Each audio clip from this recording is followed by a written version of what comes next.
Oh, attends, mais on l'a déjà fait, ça. Madi, qu'est-ce que t'as encore foutu avec la vidéo? C'est quoi cette intro?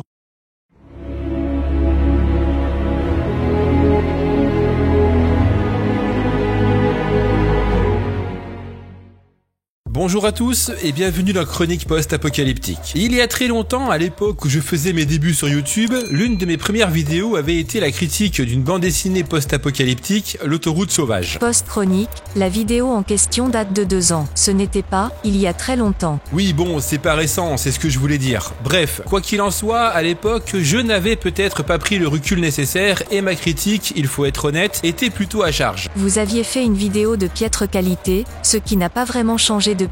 Mais c'est fini, oui. Bon, du coup, je me suis dit que l'on pourrait redonner une chance à cette bande dessinée et voir si... Cette bande dessinée, on vous l'a donnée en échange d'une chronique dessus, mais lors de la première vidéo, vous aviez dit qu'il s'agissait d'une adaptation qui nous laissait sur le bas-côté. Vous êtes trop facilement achetable. Et qui te dit que je vais en dire du bien? Si déjà vous arrivez à faire une vidéo de meilleure qualité, ce serait un miracle. Parce qu'on ne va pas se mentir, cette chaîne, ce n'est vraiment pas ce que l'on peut trouver de mieux. Oh putain! Générique.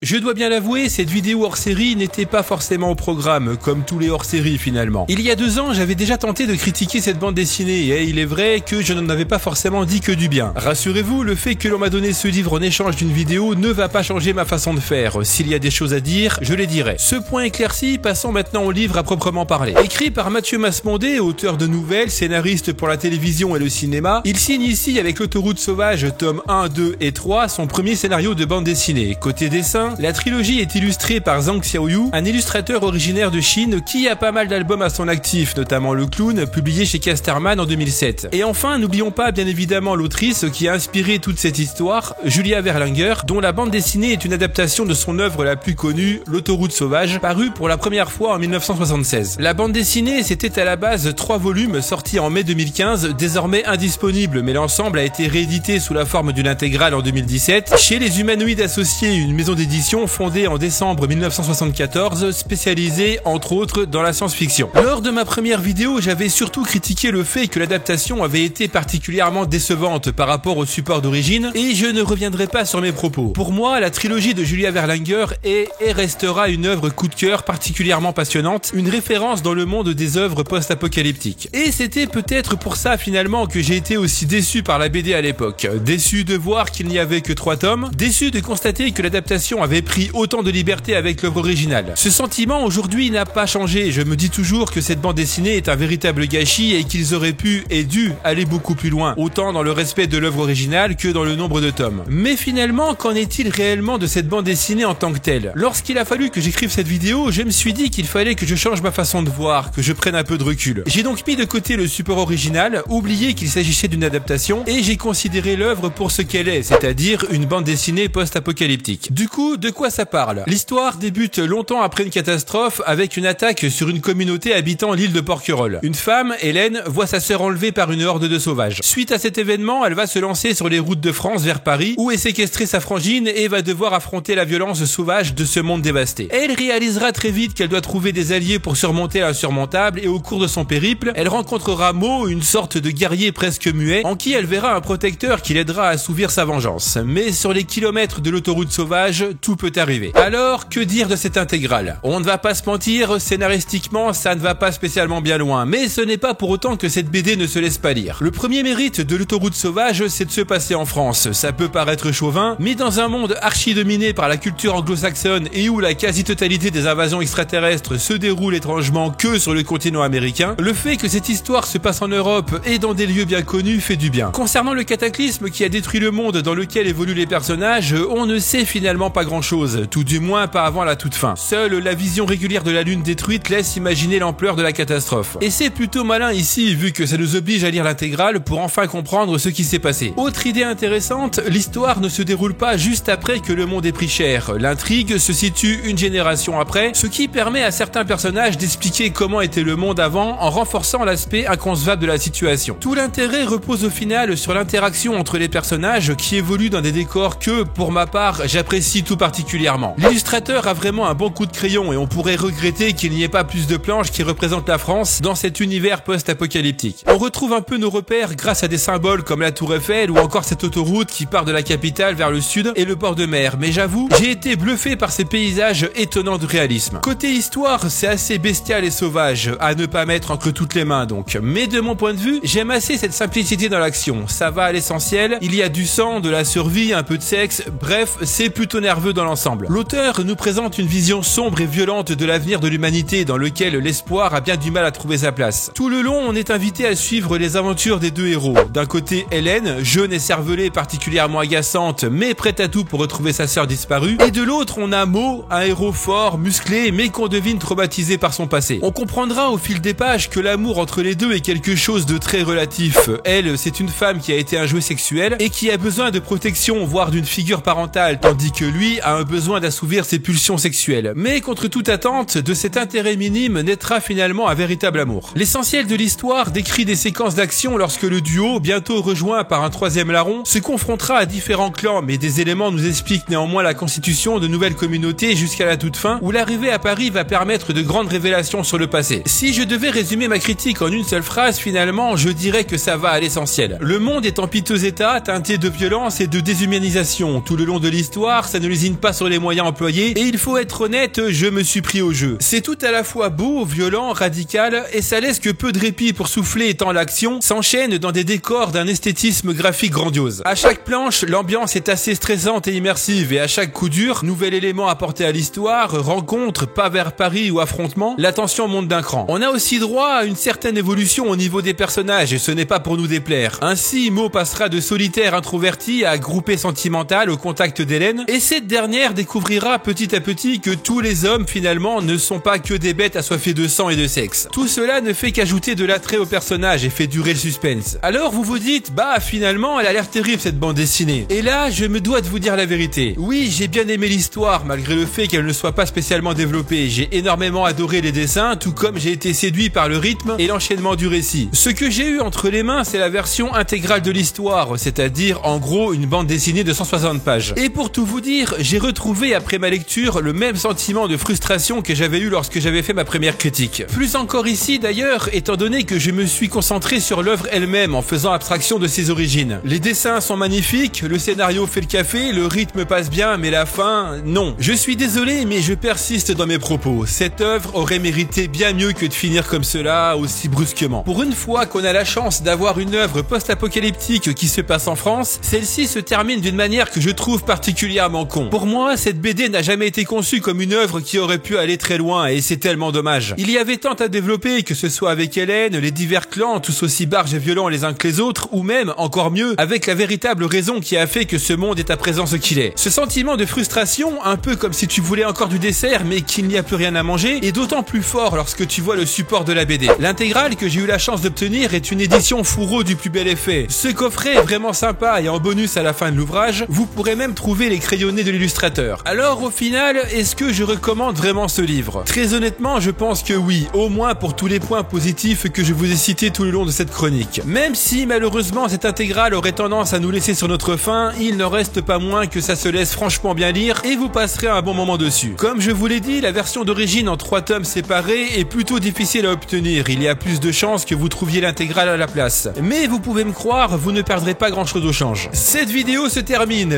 un grand merci aux éditions Les Humanoïdes Associés qui m'ont envoyé cette très belle intégrale et qui a rendu possible cette vidéo. Si vous êtes intéressé, n'hésitez pas à aller sur leur site où vous pourrez trouver également nombre d'ouvrages qui valent carrément le coup d'œil. Maintenant, c'est à vous de jouer. Dites-moi ce que vous pensez de tout ceci dans l'espace commentaire. Je suis curieux d'avoir votre avis là-dessus. Est-ce que cet ouvrage vous tente? Comme d'habitude, si la vidéo vous a plu, n'hésitez pas à mettre un pouce bleu et à partager. N'hésitez pas également à me rejoindre sur les réseaux sociaux. Tous les liens sont disponibles dans la description. On se retrouve bientôt pour une nouvelle chronique et d'ici là, comme d'habitude, d'études, n'oubliez pas, de l'ordre naquit le chaos, du chaos jaillit la renaissance. Ciao!